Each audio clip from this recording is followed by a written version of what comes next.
Here's a list of horror movies that I wish I could unsee. First up is this Greek movie called Dogtooth. I have never in my life felt so disgusting and physically dirty after watching a movie or during watching a movie.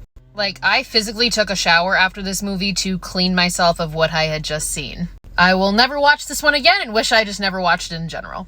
Next up is Takashi Miike's Imprint, and honestly, I wouldn't unsee this whole movie, but there is one particular scene that includes fingernails, which just really freaks me the fuck out. This specific fingernail scene is literally just singed into my memory, and it will never leave. This one was quite literally banned from cable broadcast, and for very good reason. Okay, next up is Eraserhead. I know people are going to judge me for this one because I know it's a classic and I respect it and that, right? But this movie made me feel so fucking uncomfy.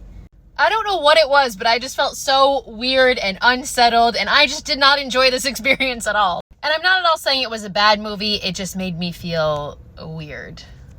And finally, I have Raw. Raw is a French horror movie, and very similar to Dogtooth, I felt physically dirty watching this movie.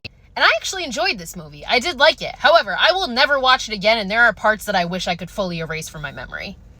Now, before the people get in my comments saying like, oh, well, you should watch Serbian Film, or Salo, or August Undergrounds, or Human Centipede, or anything, I've seen them all.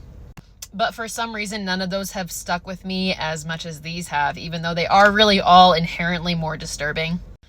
So yeah, that's the movies that I would unsee, or if you look at it in another way, those are the movies that I would recommend you watching if you really want to feel physically dirty and uncomfortable.